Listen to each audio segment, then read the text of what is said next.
Bismillahirrahmanirrahim. Alhamdulillahi rabbil alamin. Wassalatu wassalamu ala asyrafil anbiya'i wal mursalin Nabiyyina Muhammad wa ala alihi wa sahbihi wa man tabi'ahum bi ihsanin ila yaumiddin, amma ba'd. Alhamdulillah, kita kembali melanjutkan pelajaran kita di dalam membaca kitab Al-Madkhalu ila Ilmin Nahwi yang disusun oleh Al-Ustaz Salman bin Mahmud Al-Bugisi hafizahullahu ta'ala. Pada pertemuan sebelumnya telah kita jelaskan seputar hukum-hukum seputar mubtada dan khabar. Dan telah berlalu bersama kita tentang pembagian-pembagian mubtada. Maka pertemuan kali ini kita akan membahas tentang khabarun. Tentang khabar. Apa saja hukum yang berkaitan tentang khobar ini? Bisa kita lihat khobar itu ada dua. Khobar itu ada dua. Yang pertama, khobar mufradun. Yang kedua, khobar ghairu mufradin.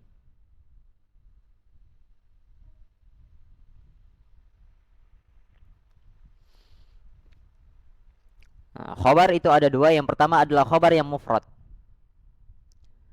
Dan perlu kita pahami di sini bahwa mufrad yang diinginkan di sini bukan mufrad pada pembahasan isim-isim yang mu'rab.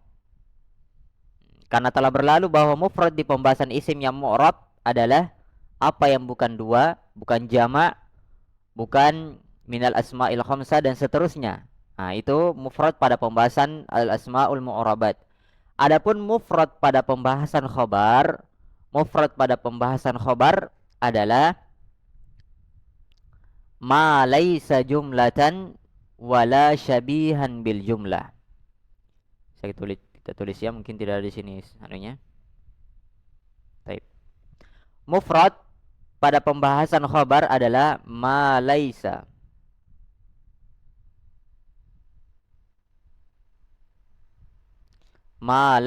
jumlatan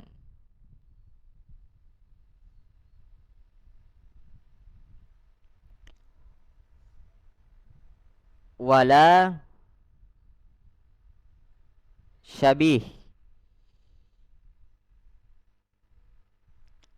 syabihan bil jumlati.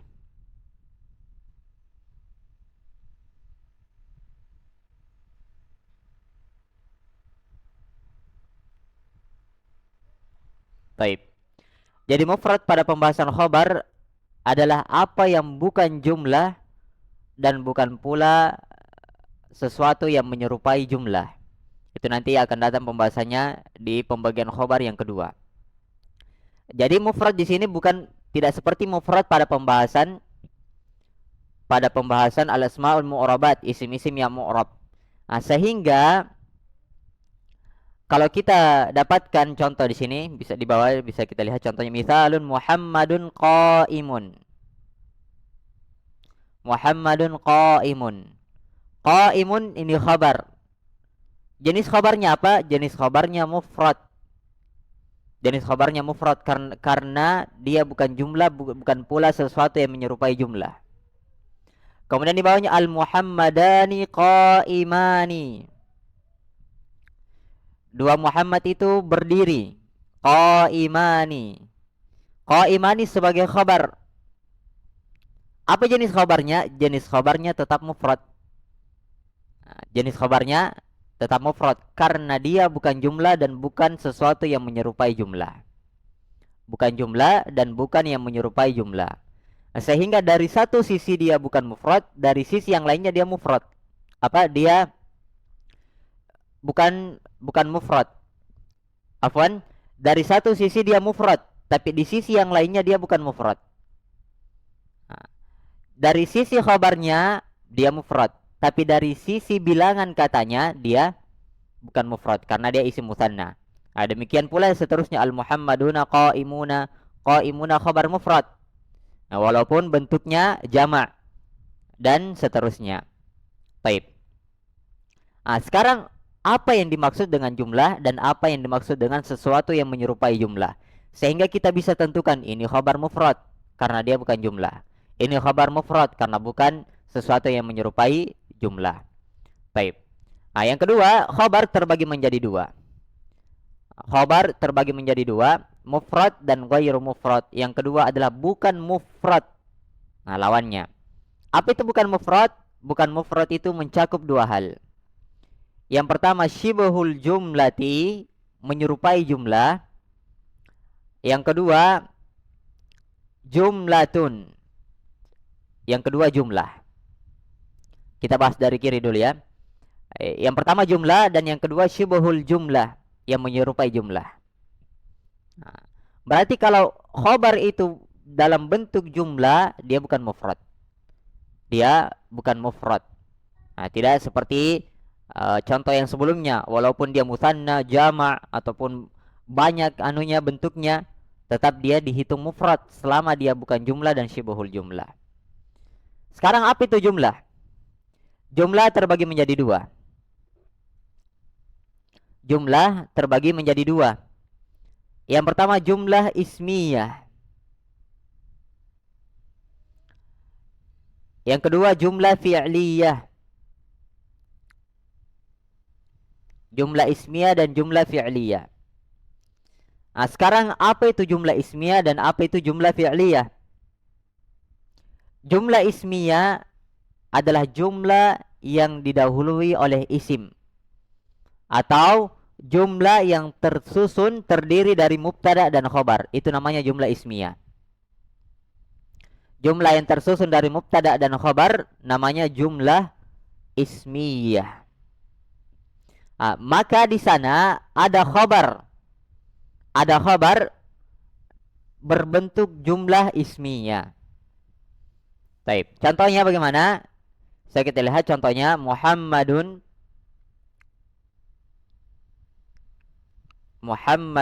abuhu qaimun. Sini salah tulis ya, harusnya ada alif. Qaimun.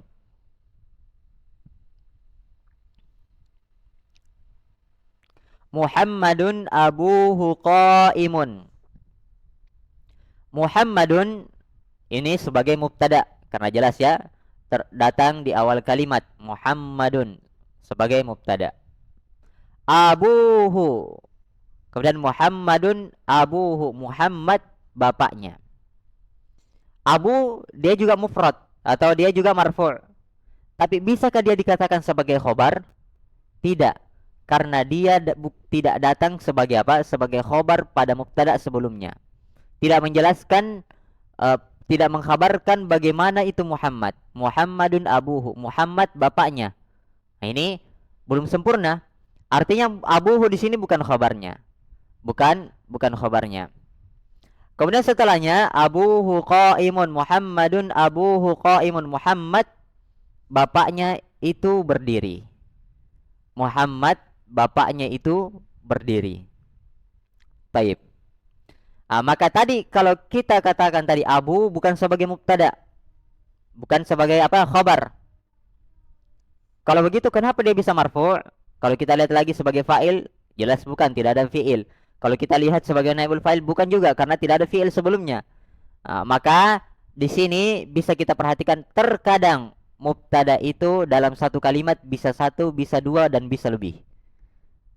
Bisa lebih. Tergantung bagaimana konteks kalimatnya. Seperti ini, abuhu tidak bisa datang sebagai khabar. Muhammad bapaknya. Itu apa namanya, kalimat yang tidak sempurna dan tidak jelas. Muhammad kenapa bapaknya? Maka abuhu di sini sebagai mubtada, datang sebagai mubtada yang kedua. Abuhu datang sebagai mubtada yang kedua.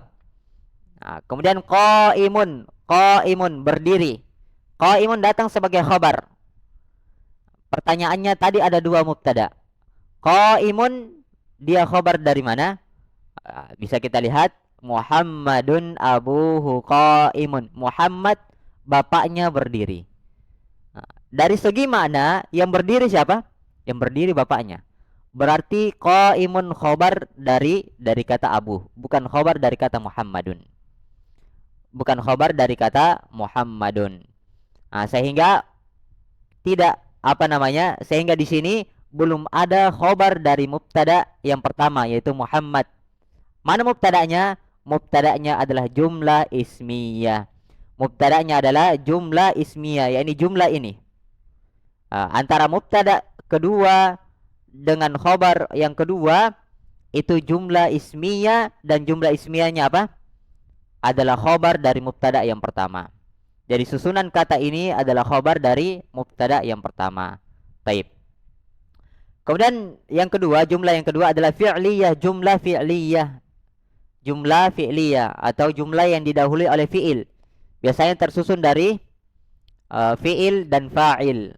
Tersusun dari fi'il dan fa'il. Ini jumlah fi'liyah. Muhammadun, contohnya Muhammadun. Muhammadun qama. Di sini qama ya, bukan qaimun. Hapus hamzanya. Qama abuhu. Muhammadun qama abuhu. Muhammad mubtada. Qama fi'il madi. Dan fi'il tidak bisa menjadi khabar. Muhammadun qama. Qama fi'il madi. Dan yang dibutuhkan adalah fi'il madi adalah fa'il. Qama abuhu. Muhammadun ayahnya atau bapaknya itu telah berdiri. Abu sebagai fa'il, qama sebagai fi'ilnya, fi'il fa'il. Sekarang mana khabar dari kata mubtada? Dari kata Muhammadun, khabarnya adalah jumlah fi'liyah. Susunan fi'il dan fa'il itu yang menjadi khabarnya. Susunan fi'il dan fa'il itu yang menjadi khabarnya. Taib. Itu yang pertama. Dari ghairu mufrad. Kemudian yang kedua dari ghairu mufrad adalah syibhul jumlah, yang menyerupai jumlah. Yang menyerupai jumlah. Dan yang menyerupai jumlah ini ada dua. Yang pertama dzarfun. Yang kedua al-jarru wal majrur. Al-jar wal majrur. Yang menyerupai jumlah ada dua, dzarf dan al-jar wal majrur. Dzarf ada dua. Dzarf ada dua, zaman, makan. Dzarf ada dua. Yang pertama zaman, yakni yang berkaitan dengan waktu. Yang kedua makan, berkaitan dengan tempat. Berkaitan dengan tempat. Taib. Contoh yang pertama, dzarf yang berkaitan dengan waktu, as-saumu. As-saumu al-yawma. As-saumu al-yawma. Kata as-saum sebagai mubtada. As-saum sebagai mubtada.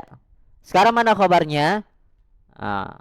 Khabarnya itu tersembunyi. Nanti dijelaskan di i'rabnya ya. Karena adanya dzarfuz zaman. Karena adanya al-yawma, kata al-yawma. As-saumu al-yawma, puasa pada hari ini. Contoh pada tempat Muhammadun, Muhammad berada amamal masjid, Muhammad ada di depan masjid. Taib. Kemudian contoh yang kedua al-jar wal majrur atau syibhul jumlah yang kedua adalah al-jar wal majrur. Contohnya Muhammadun fil ghurfati. Muhammadun fil ghurfati. Muhammad ada di kamar. Di sini nanti kita jelaskan di i'rabnya sehingga jelas di mana khobar dari setiap khobar yang kita sebutkan tadi. Contoh yang kita sebutkan tadi. Baik, di bawahnya bisa kita lihat i'rabu anwa'il khabar. I'rab seputar jenis-jenis khabar. Jenis yang pertama syibhul jumlah. Syibhul jumlati. Contoh yang kita sebutkan tadi as-saumu al-yawma. As-saumu mubtada marfu'un bil ibtida. Wa alamatu raf'ihi ad-dhammatu adh-dhahiratu ala akhirih li'annahu min ismil mufrad. Al-yawma, al-yawma dzarfu zamanin. Dzarfu zaman, dzarf yang menunjukkan waktu. Dan dia mansubun ala dzarfiyah. Mansub karena dia sebagai dzarf. Muta'alliqun. Nah, ini tambahannya untuk mengetahui di mana khabar dari apa yang kita sebutkan tadi. Dari as-saumu, mana khabarnya? Muta'alliqun bi khabarin mahdzufin. Khabar muta'alliqun yang mana dzarf ini berkaitan dengan khabar yang telah dihapus. Khabar yang telah dihapus, takdiruhu, yakni takdirnya, yakni khabar yang dihapus adalah kainun. Kainun artinya terjadi, terletak dan semisalnya. Berarti asalnya as-saumu kainun al-yauma. Puasa itu terjadi hari ini. Terjadi hari ini. Nah, jadi ini tambahannya muta'alliqun. Muta'alliqun bi khabarin mahdzufin. Berkaitan dengan khabar yang dihapus, yaitu kain. Demikian pula Muhammadun amamal masjidi. Muhammadun, Muhammad amama di depan. Muhammadun sebagai mubtada marfu'un bil ibtida. Amama zarfuz zaman atau zarful makan. Zarf yang menunjukkan tempat. Amama di depan, tempatnya di depan. Mansubun, dia mansub. Jadi kebanyakan kata yang menunjukkan tempat karena zarfnya atau waktu itu mansub. Ala zarfiyah muta'alliqun. Dia berkaitan dengan khabar yang dihapus. Takdiruhu kainun. Muhammad kain amamal masjidi. Kainun amamal masjidi. Berada di depan masjid. Taib. Begitu pula contoh pada al-jar wal majrur fil ghurfati. Makanya di akhirnya muta'alliqun, di akhirnya bisa perhatikan muta'alliqun bi khabarin mahdzufin takdiruhu kain fil ghurfati. Takdiruhu kain fil ghurfati. Taib. Kemudian contoh yang kedua jumlah. Kita langsung di pembahasan ini Muhammadun abuhu qaimun.